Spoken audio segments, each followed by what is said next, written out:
하나님의 말씀은 마태복음 24장 28절입니다.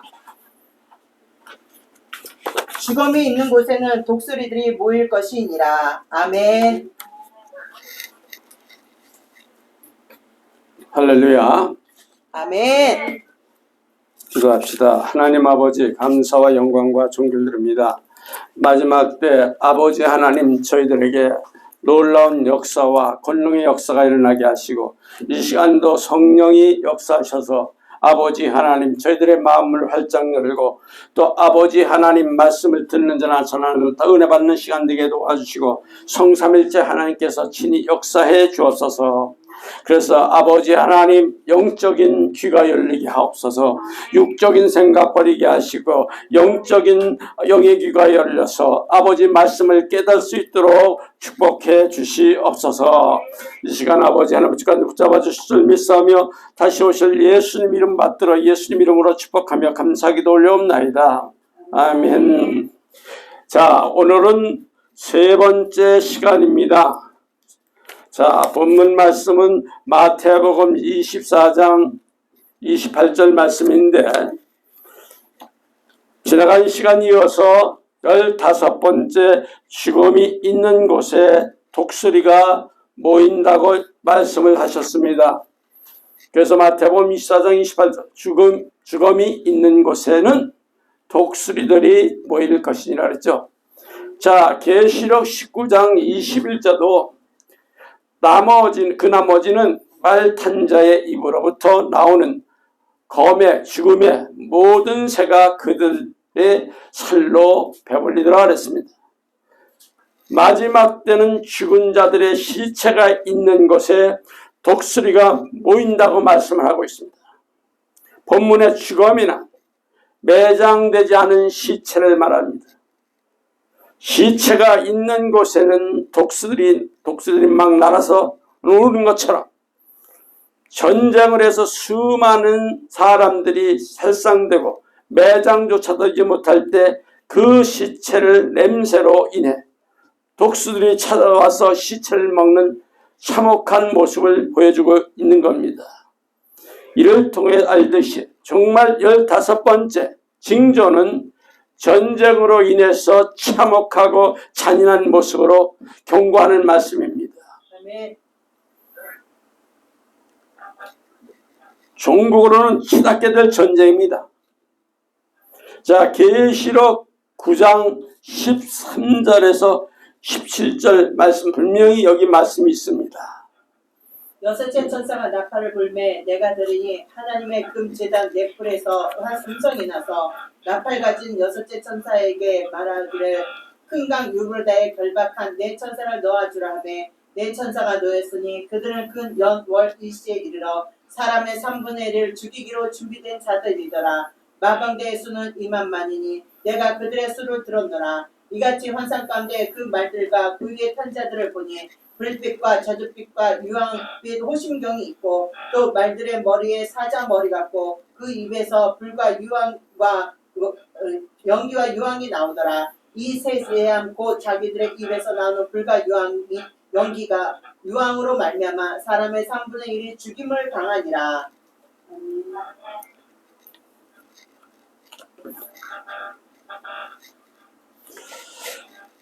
이 계시록 9장은 본문에 정말 대환란 때 있을 유브라데 전쟁을 말씀하고 있습니다.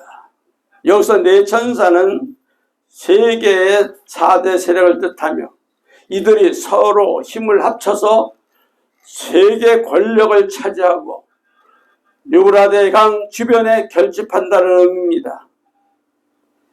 이 전쟁에 참전한 마병대만이 2만만이라고 하였고 보병대와 마병대만이 2만 명의 숫자를 여기서 말하는 거예요. 즉 2만만은 2억 숫자를 의미하며 이들은 끔찍한 전쟁을 일으키고 피비린내는 전쟁을 칠 것을 여기 말합니다. 그 전쟁에서 말과 그 탄자들 불빛과 자줏빛과 유황빛과 호심경이 있고 또 말들의 머리는 사자 머리 같고 그 입에는 불과 연기가 유황이 나오더라고 기록하고 있는 내용입니다. 이는 핵무기와 같은 대량 살상무기로 유브라데 전쟁에 사용될 것을 해석하고 있습니다.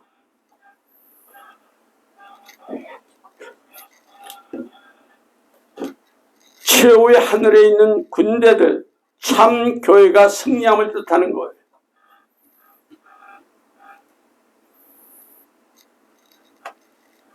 자, 계시록 19장 14절에서 21절 말씀들 찾으시기 바랍니다. 계시록 19장 14절에서 21절. 하늘에 있는 큰 군대들이 희고 깨끗한 세마포를 입고 백마를 타고 그 뒤를 따르더라. 그의 입에서 예리한 검이 나오니 그것으로 만국을 치겠고 친히 그들의 철장으로 다스리며 또 친히 하나님과 전능하신 이의 맹렬한 진노의 포도주 틀을 밟겠고 그 옷과 그 다리에 이름이 쓴 것이 있으니 이는 만왕의 왕이요 만주의 주라 하였더라. 내가 또 보니 한 천사가 태양 안에서 공중에 나는 모든 새를 향하여 큰 음성으로 외쳐 이르되 와서 하나님의 큰 잔치를 모여 왕들의 살과 장군들의 살과 장사들의 살과 말들과 그것을 탄 자들의 살과 자유인들이나 종들이나 작은 자나 큰 자나 모든 자의 살을 먹으리라 하더라. 또 내가 보매 그 짐승과 땅의 임금들과 그의 군대들의 군들이 모여 그 말탄 자와 그의 군대와 더불어 전쟁을 일으키다가 짐승이 잡히고 그 앞에서 표적을 행하던 거짓 선지자도 함께 잡혔으니 이는 짐승의 표를 받고 그의 우상에게 경배하던 자를 표적으로 미혹하던 자라. 이들이 산채로 불과 유황못에 던져지리라. 그 나머지는 말탄 자 입으로부터 나오는 검의 죽음에 모든 새가 그들의 살로 배불리더라. 전쟁은 갈수록 참혹하고 끔찍한 전개로 이어질 것이지만 그 전쟁은 지속되지는 않을 것을 말합니다. 여기서 그 전쟁은 결국 예수님의 재림과 심판, 즉 하나님의 심판으로 끝날 것입니다, 여러분. 그래서 이 전쟁에서 예수님께서 만왕 왕이시며 만주의 주이심을 뚜렷하게 선포될 것입니다. 아멘.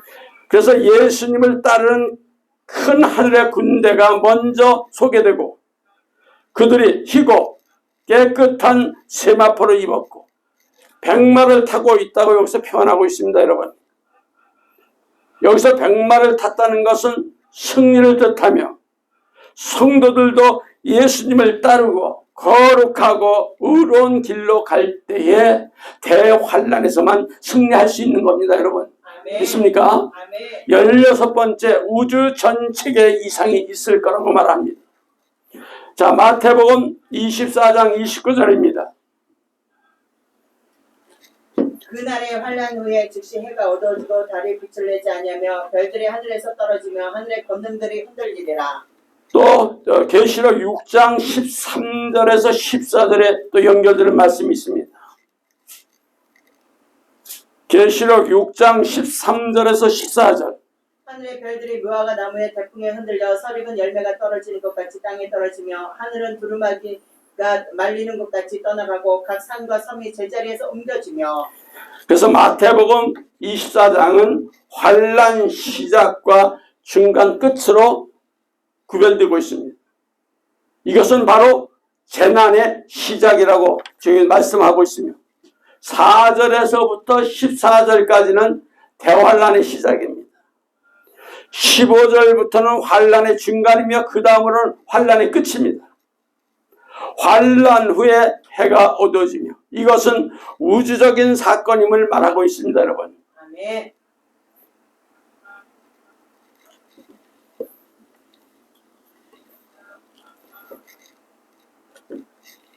첫 번째, 별들의 추락을 의미하는 겁니다. 분명히 마태복음 24장 29절에 말씀하죠. 그날 환란 후에 즉시 해가 어두워지며 달이 빛을 내지 아니하며 별들이 하늘에서 떨어지며 하늘의 권능들이 흔들리라. 자, 계시록 1장 20절 좀 보시기 바랍니다. 내가 본 것은 내 오른손에 7별의 비밀과 또 7금촛대라. 7별은 7교의 사자여 7촛대는 7교회니라. 아멘. 아멘. 별을 가리켜 교회의 사자이라며 즉 주의 종 또 목사님들을 지칭합니다. 이 말씀은 지상에서 수많은 교회가 타락할 것을 말하며 추락하게 될 것을 지금 말씀하고 있습니다. 아멘. 계시록 8장 10절 좀 보세요.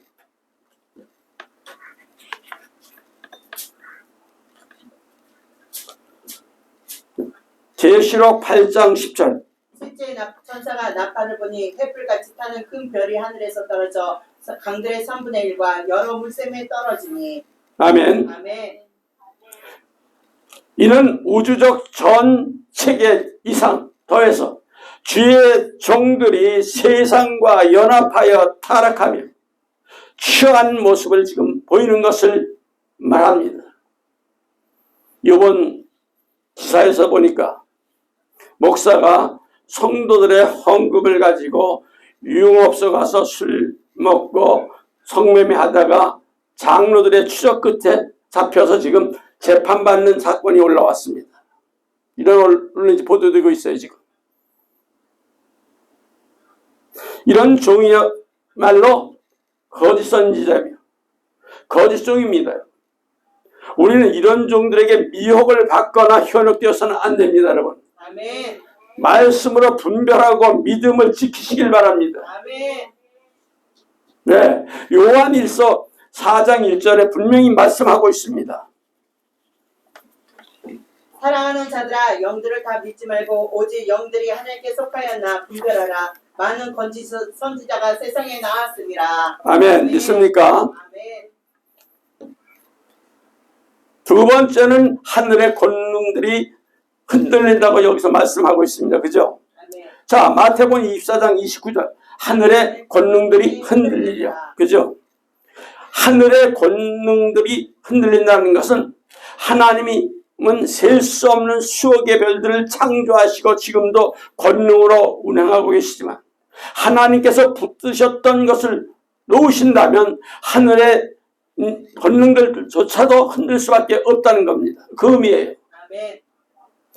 우주의 질서가 지금 무너지게 되며 그야말로 정말 난리가 우주에서 일어난다는 말씀입니다. 여러분, 우리는 이와 같은 관련해서 성도들은 예수님에 대한 원칙적인 신앙이 지금 무너지고 믿음을 왜곡하며 주의 종을 목회를 방해하고 마음을 슬프게 하며 또 예배를 무시하며 말씀에 순종하지 않는 성도들은 처참한 재난에 초래하게 된다는 무서운 죄악을 저지르고 있다는 것을 말씀입니다. 여러분, 아멘. 이런 성도들은 얼마나 무서운 죄악을 저지르는지 모르며 회개조차도 하지 않습니다. 자신의 죄에 대한 양심의 가책도 느끼지 못하며 회개조차도 하지 않고 오히려 예수님 앞에 언제 죄를 지었는지 뻔뻔하게 따져 묻는 자들도 있습니다. 여러분, 구약의 출애굽 당시도 고라자손들이 우상을 섬기는 죄악을 자행하여 땅이 갈라져 산채로 삼겨지는 아주 무서운 일, 형벌을 받아서 멸망을 받았지 않습니까? 여러분, 아멘. 하늘의 권능들이 흔들리듯 땅의 권능이 흔들릴 것을 여기서 볼 수 있어요. 민수기 16장 31절에 33절 좀 보시기 바랍니다. 민수기 16장 31절 33절. 그가 이 모든 말을 마치자마자 그들이 섰던 땅이 갈라지니라. 땅이 그 입을 벌려 그들과 그들의 집과 고라에게 속한 모든 사람과 그들의 재물을 삼키매 그들과 그의 모든 재물이 산채로 스올에 빠지며 땅이 그 위에 덮이니 그들이 회중 가운데 망하니. 하나님께서는 죄악을 결코 용납하지 않으시고 깨달음을 주시기 위해서 오늘 계시록을 통해서 뚜렷하게 말씀하고 있습니다. 여러분, 믿습니까? 네. 17번째는 하늘에서 보이겠다는 인자의 징조입니다. 이것은 7번째 예수님께 두드린 소리입니다. 17번째. 그죠? 아멘. 자, 마태복음 24장 30절 좀 볼까요? 그때 인자의 징조가 하늘에서 보이겠고 그때 땅의 모든 족속들이 통곡하며 그들의 인자가 구름을 타고 능력과 큰 권능으로 오는 것을 보리라. 재림을 잊히면서 이 땅에서 스스로 재림 줄 아는 이들이 문제는 뭐예요? 어제 오늘이 일이 아닙니다, 여러분. 하지만 모두 가짜입니다. 성경 곳곳에서 일관적으로 예수님 재림하실 때 하늘의 구름을 타고 영광 중에 모든 즉 전 세계 사람들이 볼 수 있게 오실 것이라고 말씀하십니다. 아멘. 믿습니까? 아멘. 자, 마태복음 26장 64절입니다. 마태복음 26장 64절. 예수께서 이르시되 내가 말하였느니라. 그러나 내가 너희에게 이르노니 이후에 인자가 권능의 우편에 앉아 있는 것과 하늘 구름을 타고 오는 것을 너희가 보리라 하시니. 자, 데살로니가 전서 4장 16절에서 17절 말씀도 또 보시기 바랍니다.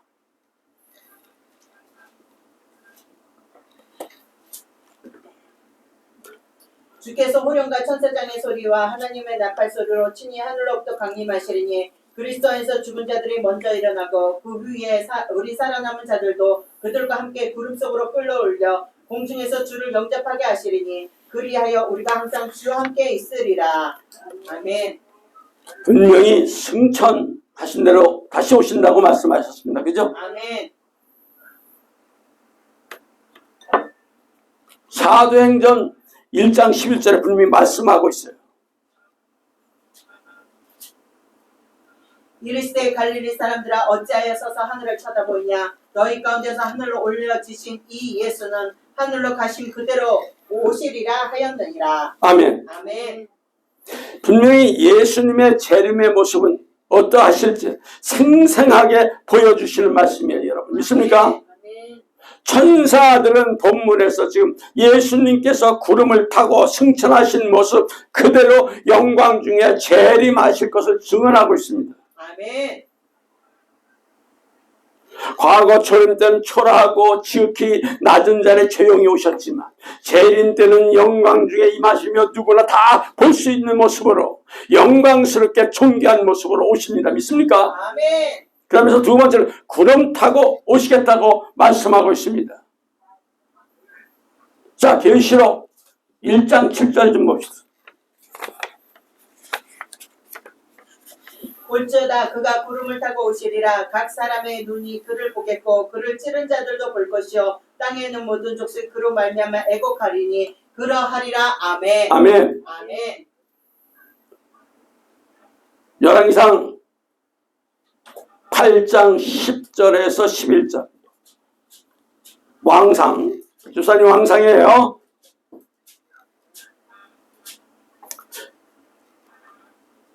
8장 10절에서 11절. 제사장이 성소에서 나올 때에 구름이 여호와의 성전에 가득하매 제사장이 그 구름으로 말미암아 능히 서서 섬기지 못하였으니 이는 여호와의 영광이 여호와의 성전에 가득함이었더라. 아멘. 예수님께서 하나님의 영광으로 재림을 여기서 말씀하고 계시죠. 아멘. 본래 하나님의 본체이신 예수님께서는 초림 때는 온 인류의 구원을 위해서 영광으로 다 감췄죠. 영광을. 아멘. 지극히 초라한 모습으로 오셨지만 재림 때는 심판주로 영광스럽게 하나님으로 오시는 말씀을 하고 있습니다. 여러분. 아멘. 그러면 예수님의 재림을 준비하지 않고 있는 자는 통곡합니다.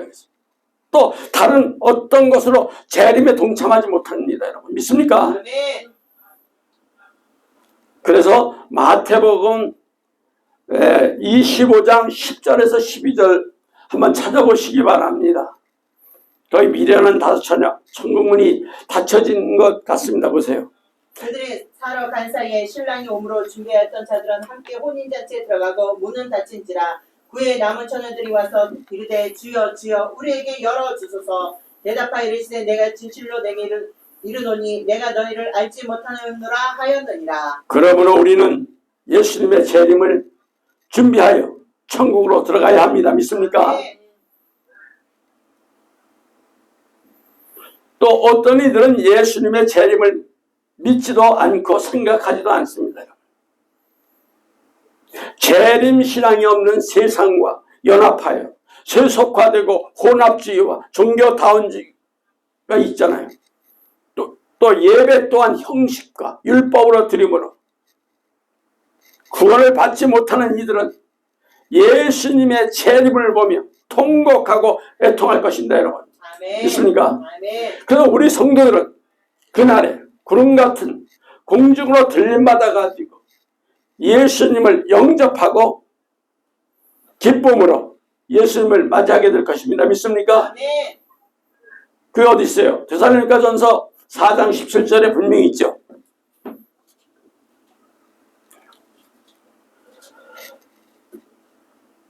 그 후에 우리 살아남은 자들도 그들과 함께 구름 속으로 끌어올려 공중에서 주를 영접하게 하시리니 그리하여 우리가 함께 주와 함께 있으리라. 이 본문은 예수님을 영광 중에 맞이하고 항상 예수님과 함께하기 위해서 오늘도 예수님의 재림을 소망하는 삶을 살아갈 때 예수님께서 세상 끝날 때까지 함께 하시겠다고 분명히 말씀하고 있습니다. 아멘. 그게 어디죠? 마태복음 28장 20절에 있습니다. 한번 찾아보시기 바랍니다. 내가 너희에게 분부한 모든 것을 가르쳐 지키게 하라. 볼지라 내가 세상 끝날까지 너희와 항상 함께 있으리라 하시니라. 믿습니까? 아멘. 우리는 이 마지막 때는 예수님의 재림을 준비하는 신앙으로 인내의 믿음을 지키며 의를 행하는 자가 되어야 합니다. 믿습니까? 아멘. 그럴 때 예수님의 재림과 심판으로 오실 때 공중에서 맞이할 수 있는 거예요. 아멘. 믿습니까? 아멘. 자, 18번째는 큰 나팔 소리와 함께 천사들을 보내시고 성도들을 모실 거라고 그 의미며 18번째 예수님께서 우리에게 두드리는 소리예요. 마태복음 24장 31절입니다. 그가 큰 나팔 소리와 함께 천사들을 보내리니 그들이 그의 택하신 자들을 하늘 이 끝에서 저 끝까지 사방에서 모으리라. 아멘. 아멘. 자, 데살로니가전서 4장 16절에서 18절 좀 보시기 바랍니다. 살전 4장 16절에서 18절. 주께서 호령과 천사자의 소리와 하나님의 나팔 소리로 치니 하늘로부터 강림하시리니 그리스도 안에서 죽은 자들이 먼저 일어나고 그 후에 우리 살아남은 자들도 그들과 함께 구름 속으로 끌어올려 공중에서 주를 영접하게 하시리니 그리하여 우리가 항상 주와 함께 있으리라. 아멘. 아멘. 정말 마지막 징조는 큰 나팔소리와 함께 천사들을 보내고 또 성도들 전 세계에서 모신다는 말씀입니다, 여러분. 아멘. 그래서 예수님의 재림, 나팔소리 따라 천사들을 파송받아 가지고 또 성도들을 모으며 천사들이 인도함을 받으며 예수님 앞으로 모일 성도들의 모습을 여기서 의미합니다. 아멘. 얼마나 감격한 그 일입니까, 여러분? 아멘. 그들이 함께한 자리에 모였을 때 어찌할지 상상을 초월하며 천지와 온 우주를 진동시키는 찬송이 울려 퍼지고 마침내 영광스러운 기쁨의 어린 양 혼인잔치가 시작되는 거예요. 믿습니까? 아멘. 자, 계시록 거기 19장 9절에 또 있습니다. 천사가 내게 말하기를 기록하라. 어린 양 혼인 잔치에 청을 받은 자들 복이 있도다고 또 내가 말하되 이것은 하나님의 참되신 말씀이라 하기로. 아멘. 아멘. 영광스러운 예수님의 재림과 성도들의 모습이죠. 예수님 재림 때 나팔소리와 함께 택하신 자들을 모실 것을 여기서 의미해요. 아멘. 믿습니까? 아멘. 큰 나팔소리, 전 우주가 하나님의 나팔소리가 들릴 것입니다. 이는 데살로니가전서 4장에서 16절에도 보면 주께서 호령과 천사장의 소리와 하나님의 나팔로 이렇게 되어 있어요. 말씀하고 있습니다. 그죠? 아멘. 그러니까 예수님의 재림은 이렇게 시시한 거 아니에요. 전 우주적인 사건이에요. 전 세계에. 아멘. 믿습니까? 아멘. 그래서 우리는 재림을 염두에 두지 않고 생각하지 않으면 그들의 재림의 소망조차도 누리지 못할 겁니다, 여러분. 아멘. 믿습니까? 아멘. 그래서 우리는 예수님의 재림을 소망하는 축복을 누려야 돼요. 믿습니까? 아멘. 이런 신앙이야말로 땅에 속하지 않고 하늘에 속한 성도가 될 겁니다, 여러분. 믿습니까? 그러니까 나팔 소리가 울려 퍼질 때 택하신 자들 땅 이 끝에서 저 끝까지 사방에서 모은다고 여기 말씀하고 있죠. 믿습니까? 아멘. 또 예수님께서는 농부의 비유를 통해서 가라지는 먼저 단으로 묶고 불에 사르고 알곡은 낭중에 곡간에 모실 거라고 분명히 말씀하고 있어요, 여러분. 아멘. 가라지는 먼저 묶이고 알곡은 예수님 재림 때 모아서 곡간에 들어가는 축복이죠. 그걸 누리는 거예요. 믿습니까? 아멘. 종교다운지나 혼합주의자는 그때가 되면 난리가 날 겁니다. 난리. 왜냐하면 예수님 재림은 택한 자들에게 구원이지만 이들에게는 물론가 심판주로 오시기 때문입니다. 여러분 믿습니까? 아멘.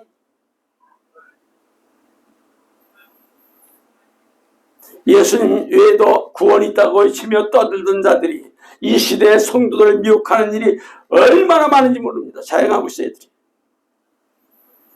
이들은 예수님 구주로 믿지 않으며 가르치지도 않고 편법과 아집과 독선으로 가득하며 배도하는 일에 앞장서고 있어요. 하지만 우리는 그들의 비난과 비방과 핍박 등 악에 찬 애곡된 말로 미혹할지도 끝까지 여러분 진리를 지키시고 다시 오실 예수님을 기다리며 믿음으로 끝까지 지켜야 합니다. 믿습니까? 아멘.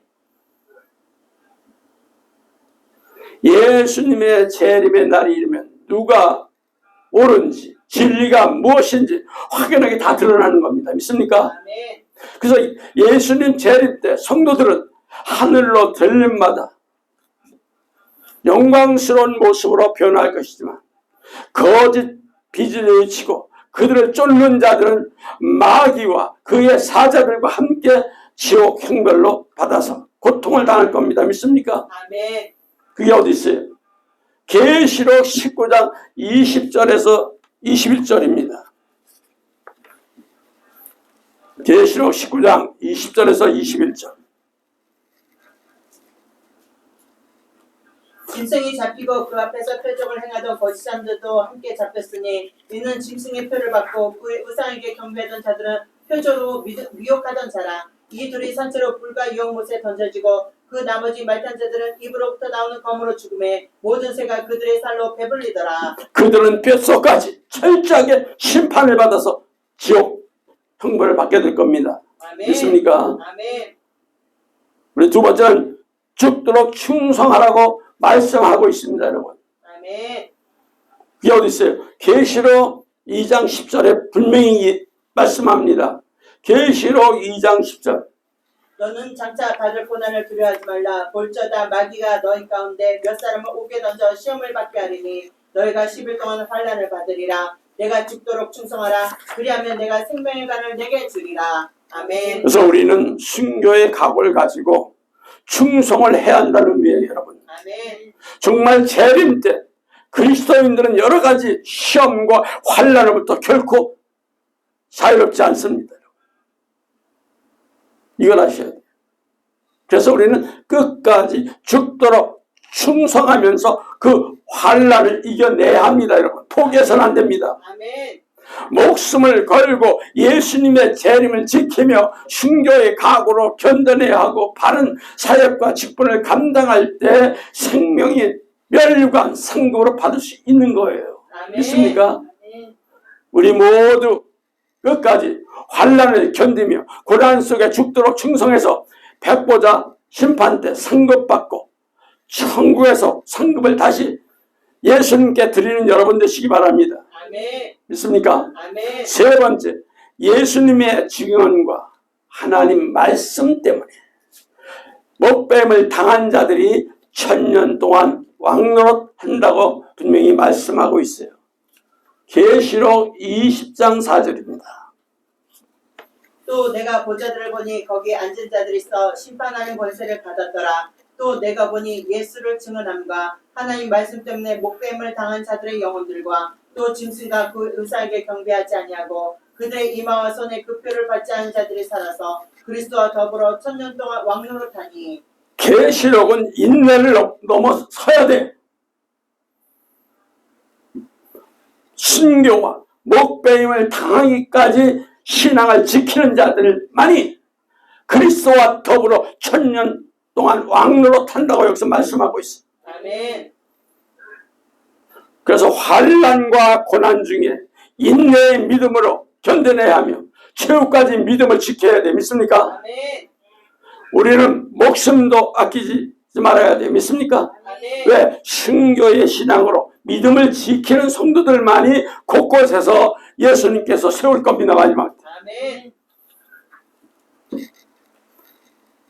바로 예수님의 재림을 임박하게 알리는 징조를 통해서 구원의 완성 임박함을 알게 해주시는 징조입니다. 여러분, 우리는 이런 징조를 통해서 예수님의 재림을 기다리며 소망하고 순교의 믿음과 목숨까지 내어놓는 충성된 일꾼으로서 알곡이 되어서 천국 곳간에 들어가는 저와 여러분 되시길 바랍니다. 아멘. 자, 두 번째는 무화과나무를 비웁니다. 이는 정말 재림 때 최대 징조를 여기서 분명히 예표합니다. 자, 마태복음 24장 32절에서 36절입니다. 무화과 나무의 비유를 배우라. 그 가지가 연하해지고 잎사귀를 내면 여름이 가까운 줄 아나니 이와 같이 너희도 이 모든 일을 보거든 인자가 가까이 곧 문 앞에 이른 줄 알라. 내가 진실로 너에게 말하노니 이 세대가 지나가기 전에 이 일이 다 일어나리라.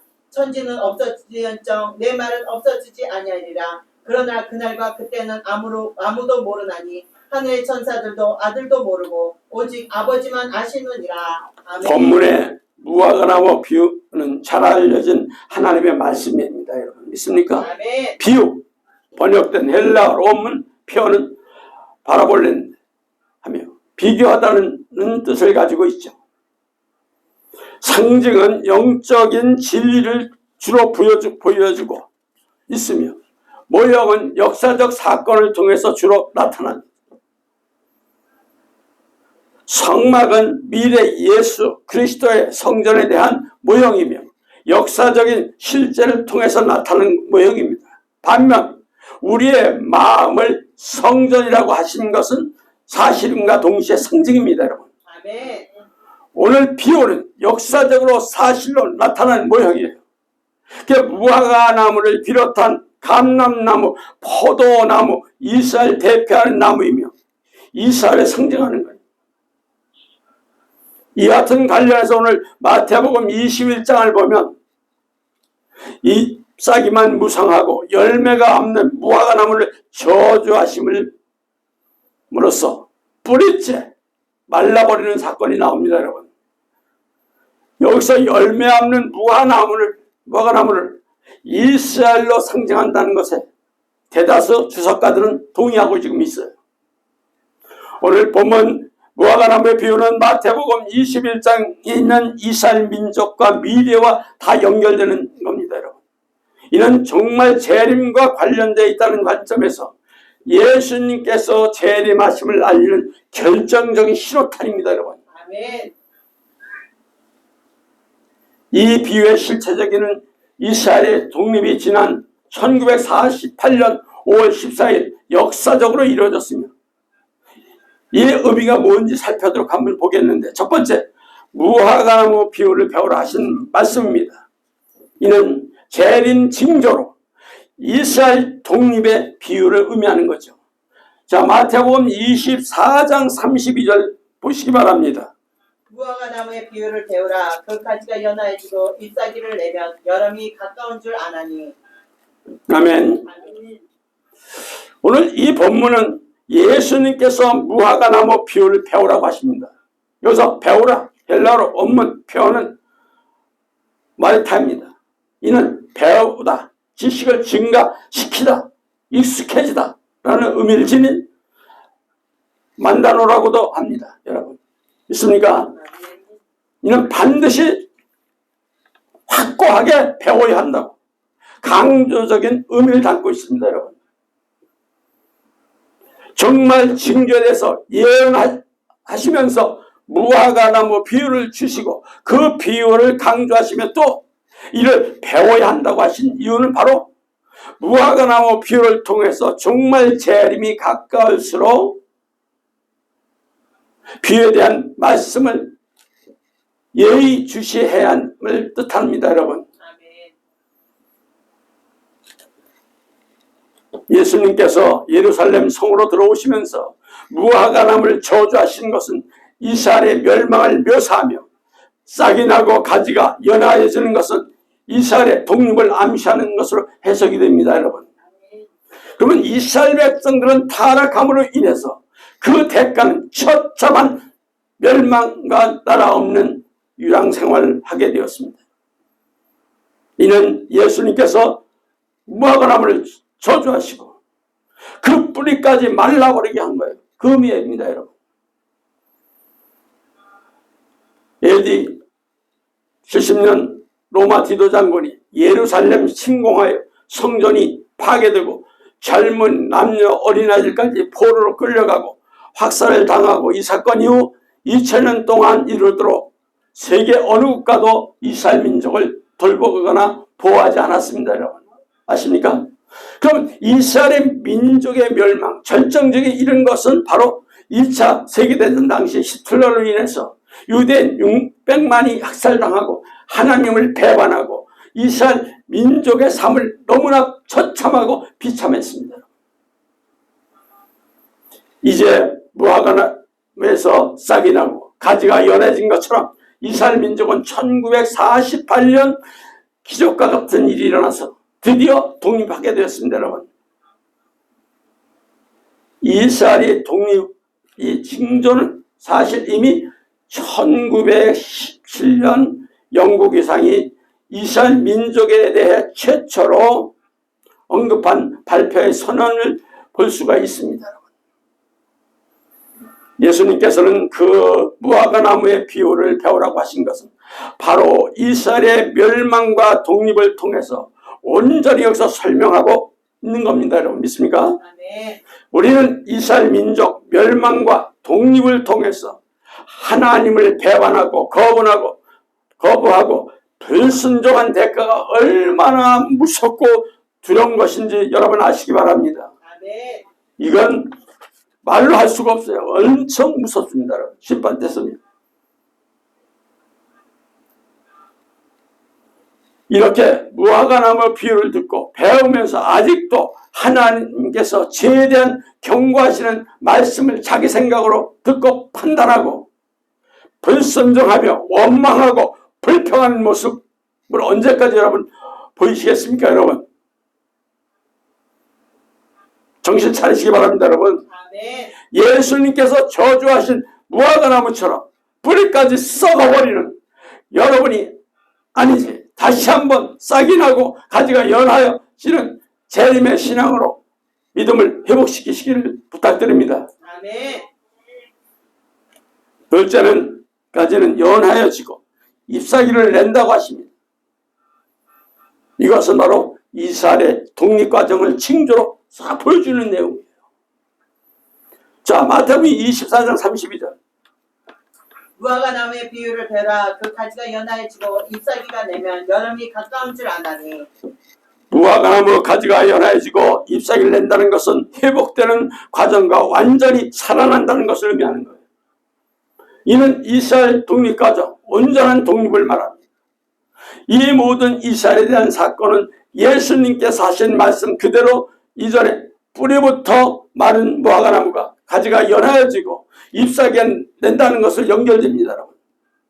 이스라엘 민족이 다시 독립하고 그 땅에 국가가 건설하는 사건은 마태복음 24장에서도 예수님께서 이를 친히 예언하셨기 때문에 하나님께서 말씀하신 그대로 이스라엘의 독립은 하나님께서 살아계심을 확인시켜 주시는 사건이며 믿습니까? 아멘. 예수 그리스도의 재림에 대한 징조예요. 아멘. 다 같이 성경은 성경은 진리이며 진리이며 과학이며 과학이며 역사적인 책이며 역사적인 책이며 우주적인 책입니다. 우주적인 책입니다. 믿습니까? 아멘. 1900년 동안 200만 명에서 300만밖에 남지 않은 유대인들이 멸종 위기에서 있었지만 독립 후 나라가 재건한 것은 무화과나무 비해서 잎사귀를 내신 하나님께서 친히 하신 말씀이 바로 성취되는 것입니다. 여러분. 아멘. 첫째는 여름이 가까운 줄 알라고 하십니다. 여름. 왜 여름을 표현했을까요? 재림 종말이 가까움을 예표하는 내용이에요. 자, 마태복음 24장 32절 보세요. 무화과나무의 비유를 배우라 그리 아직 연하시고 잎사귀를 내면 여름이 가까운 줄 아나니 그죠? 본문의 여름은 종말을 의미하는 거 믿습니까? 네. 자, 마태복음 24장 33절 비교를 통해서 알 수 있습니다. 33절. 이와 같이 너희도 이 모든 일을 보거든 인자가 가까이 곧 눈앞에 이른 줄 알라. 여름이란 계절 그 자체는 사계절인 순환 중 하나지만 여기서 인자가 가까이 곧 문 앞에 이른 줄 아는 징조로 여기 제시되기 때문에 무화과나무 잎을 내는 시기가 열매를 맺는 시기와도 같습니다. 여러분. 자, 구약성경 아모스를 보면 여름 과일을 말씀하시면서 최후 심판이 임박함을 말씀하고 있는 내용이 있습니다. 여러분. 아모스 8장 1절에서 2절. 주 여호와께서 내게 이와 같이 보이셨느니라. 보라, 여름 가을이 한 광주리니이다. 그가 말씀하시되 아모스야 내가 무엇을 보느냐. 내가 이르되 여름 과일 한 광주리니이다 하매 여호와께서 내게 이르시되 내 백성이 이스라엘의 끝이 이르렀은즉 내가 다시는 그를 용서하지 아니하리니. 무섭게 말씀하죠. 아멘. 이 말씀에서 여름 과일과 끝을 나타내는 히브리어 원문의 표현은 각각 카이치와 케치입니다. 이는 거의 유사한 발음으로 사용하여 이스라엘의 범죄가 무르익는 것을 여름 과일에 있는 것에 비교하고 여름 과일이 다 익으면 쉽게 부패하는 것처럼 하나님의 심판과 끝이 가까웠음을 알릴 말씀이에요. 믿습니까? 네. 이스라엘이 독립하면 이 세상의 끝과 종말이 가까운 줄 알라고 하시는 거예요, 여러분. 아멘. 그래서 마태복음 24장 32절 좀 볼까요? 무화과나무의 비유를 배우라. 그 가지가 연하시고 잎사귀를 내면 여름이 가까운 줄 아나니 그죠? 네. 라는 말씀 가운데 여름을 의미하는 헬라 어문은 데로스가 사용되며 이는 추수를 의미를 담고 있습니다. 여러분. 무엇보다도 팔레스타인 지방에서 여름은 푸름은 사라지고 환량한 들판에만 남게 됩니다. 우리나라는 가을에 추수하지만 팔레스타인 지방은 여름에 추수를 합니다. 여러분. 이렇듯 이스라엘의 여름은 계절상 종말을 상징하는 거예요. 여러분. 믿습니까? 아멘. 이런 비유가 재림과 종말에 대한 징조로 사용되는 거예요. 우리는 추수때를 준비해야 합니다. 믿습니까? 아멘. 여러분 마음에 예수님께서 들어가지도 않고 말씀으로 채우지 않는다면 무화과나무가 저주받아서 뿌리채 마른 것처럼 메마른 심령이 되어서 예수님의 심판이 이를 때 멸망과 비참한 비극에 처할 것입니다. 여러분. 아멘. 명심하시기 바랍니다. 아멘. 그래서 우리는 방법이 있어요. 죄를 회개하고 예수님의 피로 씻고 깨끗한 마음으로 그릇을 비워서 예수님을 모셔드리고 말씀으로 채워서 예수님의 재림을 준비하기를 예수님 이름으로 축원합니다. 아멘. 넷째는 인자가 문 앞에 가까이 이른다고 하신 말씀이죠. 이는 예수님의 재림의 임박성을 의미합니다. 마태복음 24장 34절. 이와 같이 너희도 이 모든 일을 보거든 인자가 가까이 곧 문 앞에 이른 줄 알라. 아멘. 아멘. 본문에 가까이 표현은 곧 문 앞에라는 표현으로 기록되어 있으며 이는 이스라엘의 독립과 재림의 임박함을 강조하는 거예요. 1900년 동안 가까이 흩어졌던 국가도 없이 살던 이스라엘 민족이 독립하며 그때는 세상 끝이 되며 인자가 가까이 곧 문 앞에 이런 줄 알라고 경고해 말씀입니다.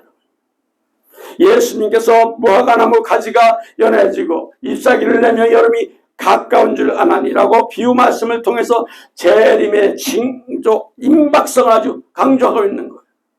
믿습니까? 아멘. 예수님께서 가까이 곧 문 앞에 오신다고 하면 하나님께서 우리를 위해서 깨어서 믿음을 지키고 진리를 통해서 삶의 목표를 세우면서 살아야 한다는 말씀이에요. 아멘. 예수님은 지금 이 시간에도 오고 계심을 아시기 바랍니다. 아멘. 아직도 죄라는 늪에 빠져서 홀적거리지 말고 마귀 미혹에 넘어지지 말며 재림인 말씀인 계시록을 통해서 반석 위에 믿음을 굳게 세워서 죄를 회개하고 씻어서 깨끗한 모습으로 신랑 되신 예수님을 맞이하는 또 신부로 단장하시길 예수님 이름으로 부탁드립니다. 아멘. 다섯 번째는 이 세대가 지나가기 전에 다 일어난다고 하십니다. 이는 상황적으로 임박함과 이 시대의 재림하심을 의미하는 거예요. 자, 마태복음 24장 34절입니다. 내가 진실로 너에게 이르노니 이 세대가 지나가기 전에 이 일이 다 일어나리라. 아멘. 이 세대가 지나가기 전에라는 것은 몇 년이 아닌 이 세대라는 말은 원문 표현은 해 게네아 하우데인다.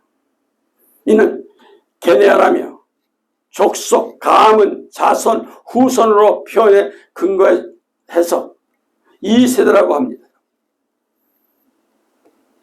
이 세대는 예수님께서 말씀하신 이후 50년이 채 되지 않는 시기입니다, 여러분. 세상 종말 대환란과 심판을 알리는 예루살렘 성전 파괴 사건 초림 이후 시대, 그래서 즉 종말 시대까지 여러분 봅니다, 여러분. 재림의 시기는 날짜를 계산하는 것이 아니며 몇 년인지도 모르며 그날과 그 시를 알 수 없어요. 여러분 믿습니까? 아멘. 분명한 것은 예수 그리스도의 재림은 후쿠마 박사도 말대로 상황적으로 임박했다고 말씀했습니다. 그러나 이 시대는 반드시 예수님이 오십니다. 아멘. 지금 이 순간에도 마무리 단계예요, 여러분. 아멘. 종말의 마지막 징조인 이스라엘의 독립이 이루어졌다는 점에서 더욱더 예수님의 재림은 임박해지고 있다는 거예요, 여러분. 아멘. 여섯 번째, 예루살렘이 짓밟힐 거라고 분명히 말씀합니다. 그죠? 아멘. 이는 이스라엘의 전쟁이 일어날 것을 의미하는 거예요.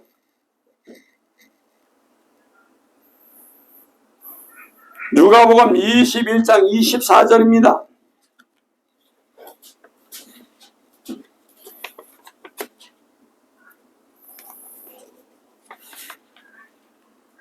그들이 칼날에 죽임을 당하며 모든 이방에 사로잡혀 가겠고 예루살렘은 이방인의 때가 차기까지 이방인들에게 밟히리라. 아멘. 아멘. 자, 계시록 19장 15절 또 보시기 바랍니다. 그들의 입에서 예리한 검이 나오니 그것을 만국을 치겠고 친히 그들을 첫장으로 다스리며 또 친히 하나님과 전능하신 이의 맹렬한 진노의 포도주 틀을 갈겠고. 과거 이스라엘이 독립했지만 여전히 이스라엘의 수도는 예루살렘이 아닌 텔아비브였습니다.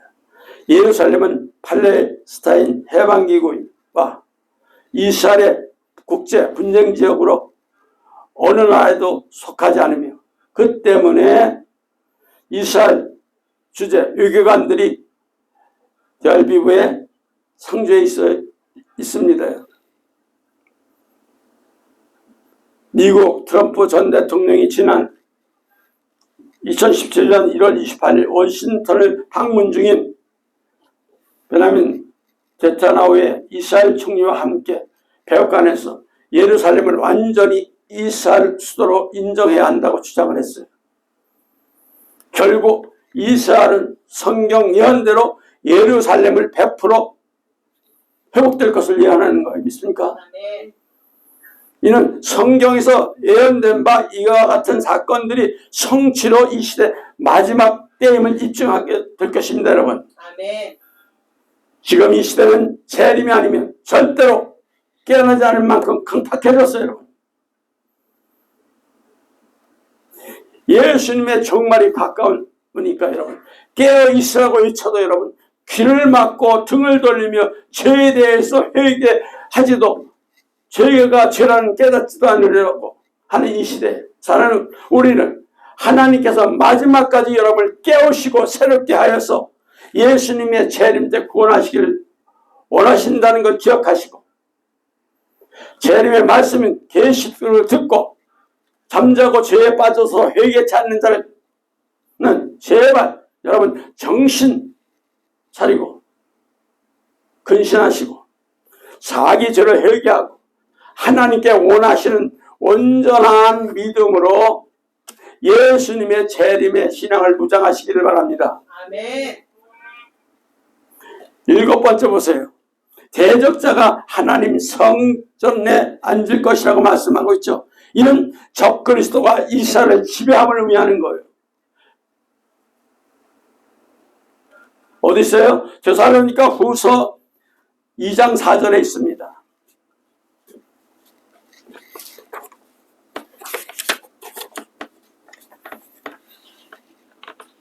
누가 어떻게 하여도 너희가 미혹되지 말라. 먼저 배교하는 일이 있고 저 불법의 사람 곧 멸망의 아들이 나타나기 전에는 그날에 이르지 아니하리니 그는 대적하는 자라. 신이라고 불리는 모든 것과 우상 숭배함을 받는 것에 대하여 그 위에 자기를 높이고 하나님의 성전에 앉아 자기를 하나님이라 내세우느니라. 아멘. 네. 맞습니다. 자, 마지막 때 적그리스도가 세계를 지배할 것을 여기서 말씀하고 있죠. 아멘.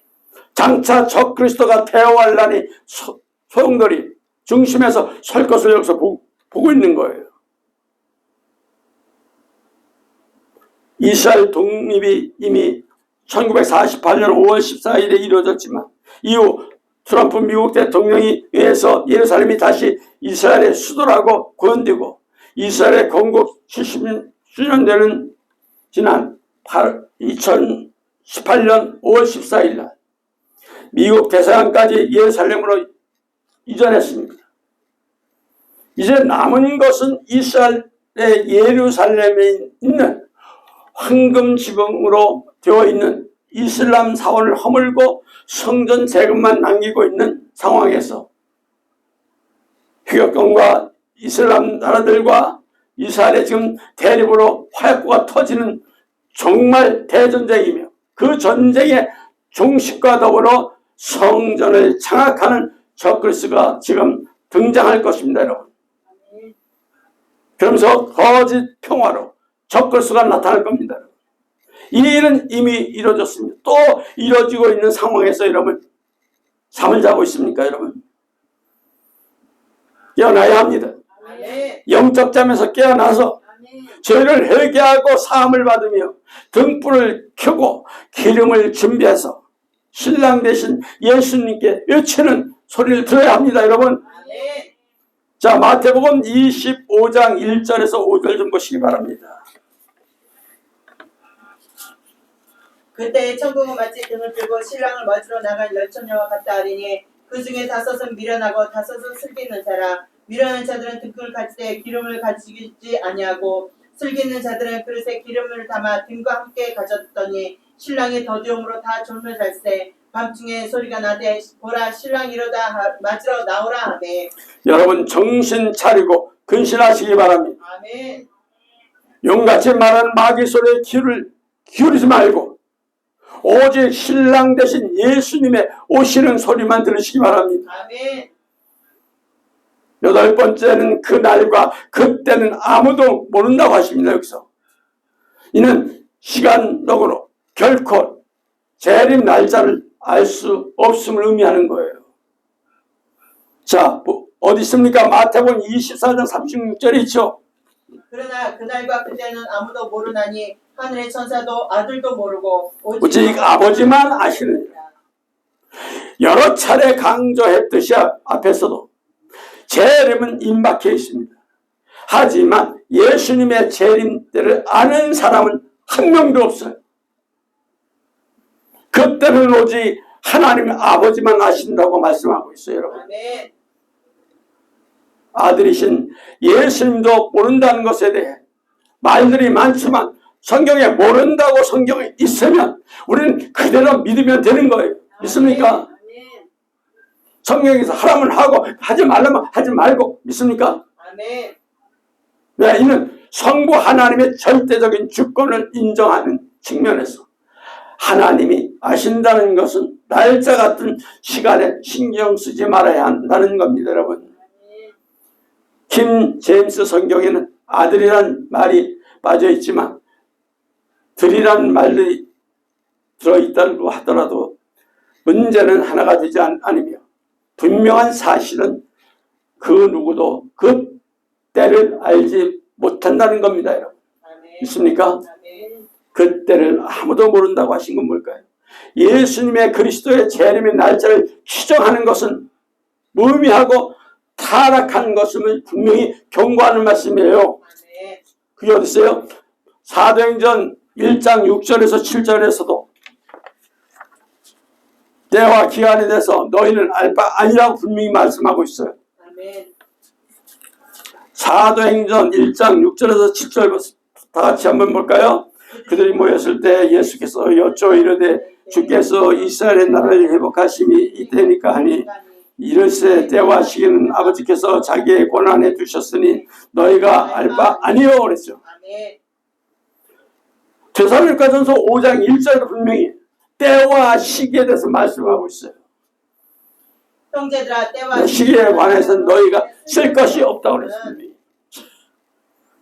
우리가 신경 써야 할 부분은 재림의 날짜와 시간 아닙니다, 여러분. 아멘. 믿습니까? 아멘. 재림의 말씀, 계시록을 거부하지 말고 멸시하지 말며 예수님 재림에 대해서 굳건한 믿음을 가지는 거예요, 여러분. 믿습니까? 아멘. 시한부 종말론자들 주의하고 용납하지 마시기 바랍니다. 아멘. 우리나라의 재림 시기와 관련한 이단들이 욱수처럼 막 생기고 있어요. 다 이는 잘못된 거예요. 이들은 멸망의 길을 자처하고 있는 거예요. 명백하게 성경에는 예수님의 재림은 임박하다고만 말씀하고 있습니다. 믿습니까? 아멘. 여러분 잊지 마십시오. 그죠? 아멘. 분명히 예수님은 반드시 오십니다. 세상에 대해서 심판자로 오시지만 우리에게는 예수님께서 신랑으로 오셔서 혼인잔치에 데려가시기 위해 오십니다. 믿습니까? 아멘. 하지만 그날과 그때는 시간은 알 수가 없어요. 우리는 해븐 여자 참교에서 선포되는 재림의 말씀을 듣고 의복을 준비해서 예수님의 재림을 사모하며 기다리시는 저와 여러분 되시기를 예수님 이름으로 축원합니다. 아멘. 자, 계시록 22장 20절 보고 마치겠습니다. 계시록 22장 20절. 이것들을 증언하시니 시대 내가 진실로 속히 오리라 하시거늘 아멘. 주여 예수여 속히 오셔서 아멘. 우리 하나님 예수님 성령께 영광 올려드립니다. 오직 예수님 샬롬. 예수님 샬롬.